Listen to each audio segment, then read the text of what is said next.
Russia is intensifying its winter air campaign on Ukrainian cities like this one in Kharkiv, hitting civilians and infrastructure and stretching the country's air defense resources. This as critical aid from the EU and US remains stalled. The assistance that we provided has now ground to a halt. The attacks that the Russians are conducting are only increasing. Protecting Ukraine from further airstrikes was part of President Zelensky's message to neighboring Baltic states during his visit. And one of the reasons why Ukraine requested a meeting of the NATO-Ukraine Council in Brussels. Natalia Galibarenko is Ukraine's ambassador to NATO, and I spoke to her about that meeting and what Ukraine needs from NATO. Ambassador Galibarenko, thank you so much for being here again. My pleasure. I want to ask you, obviously, about the NATO-Ukraine Council meeting that took place this past week. Ukraine asked for the meeting and at the time called for more air defense systems to protect Ukraine from Russia. Did Ukraine get that commitment or reassurance from NATO? Yes, you're absolutely right. Because of the unprecedented missile attacks on Ukraine territory and including capital Kyiv, we decided to use this crisis mechanism as it is provided to us by the Council Ukraine-NATO and to convene an extraordinary meeting. Of course, there were messages coming from ambassadors telling us about support in general, support as long as it takes. But what is most important that the majority committed to continue rendering military help, financial help, humanitarian help. For us, the priority was air defense, of course. Mm-hmm. There were several announcements. I cannot, tell you that immediately after the meeting there would be new deliveries of air defense systems or ammunition for air defense to Ukraine, because we are talking about, very pricey and sophisticated systems. But the good message is that we are looking ahead of the already meeting of the ministers of defense in February in Brussels. And in that sense, I think what we agreed at the council, then it would be implemented practically already at the meeting of ministers of defense. Okay. When you were making the case to different NATO members about your needs, obviously you were pointing to the recent drone and missile strikes in Kyiv and in Kharkiv over the past few weeks. How did you describe that situation to NATO members in terms of how that has potentially been different than what you've seen before? We pointed out, of course, that Russia is getting also its lessons learned ahead of the war. So they are trying now to deplete the stocks of our air defense missiles. So that's why they are combining the attacks of drones together with ballistic and cruise missiles. This is one thing. And this is a very difficult challenge for the air defense system of Ukraine. Second, which I think is positive, that we are very effective in targeting drones and cruise missiles. If we are talking about the percentages, the effectiveness of targeting is more than 80%.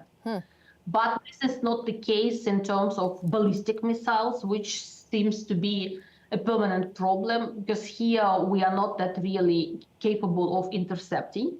Right. And the third, our main message in simple words was that we know what to do.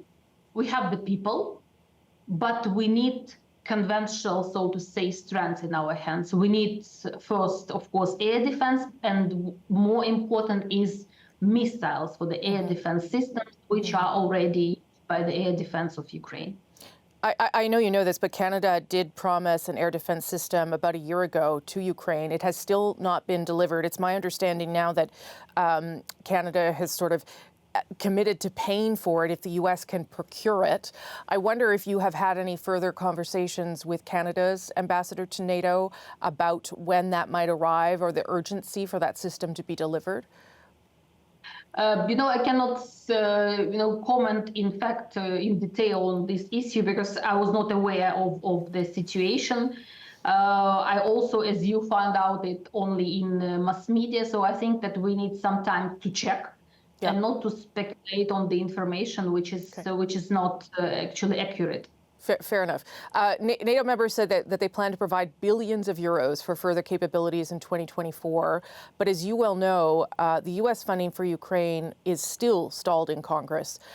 What kind of reassurances have you had from the United States? How important is that aid in terms of success? No, the aid is crucial for our soldiers to be effective on the battlefield. I will put it like this, because we have motivation, we have skills, and we have people who are capable of defending our country and who are capable of winning the war. But we need, as I mentioned, we need physical, so to say, conventional things in our hands. And this is not only about, the Congress support. This is also about the 50 billion, which are now not allocated by the European Union because of the position of Hungary. Yeah. So we were saying to our partners the very simple message. We have already invested together so much during these 2 years in Ukraine's case and our victory. If the things are not going in the direction, the counteroffensive, as many maybe expected, this does not mean that, the destiny of this war is already known. There is still a technological, advantage in our hands. We just need the continuation of the support which was provided. And another important point, there is always I never witnessed a lack of political will, so to say, of the governments in NATO member states to help us. Mm-hmm. But sometimes we witness the problem between the political will and the physical contracts in the industry who are producing, for example, munition for Ukraine. Yeah. So we should overcome this gap. You mentioned there that some perhaps did not expect the counteroffensive to be this difficult or this long.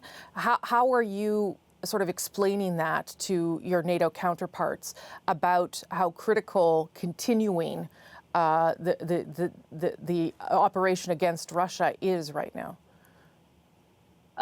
No, I think that was maybe a bit of surprise for me, but all my colleagues, ambassadors in NATO, they were not in need of any explanations. Okay. Because they do understand, also according to their intelligence sources, that the war is something that, especially with the aggressor like Russian Federation, is not something that can be easily predicted. Mm-hmm. So one successful counteroffensive and one maybe unsuccessful counteroffensive, that does not mean that, that the things are going in the wrong direction. So everybody understands here that it would be a long war, it's a long run. And in order to proceed, to progress, we should act together. Because in the end, this is the question about who is stronger, Russia with Iran and North Korea, or Ukraine with the whole NATO and the EU on its side. Ambassador, good of you to make the time for Canada again. Thank you so much. Thank you so much. Good evening.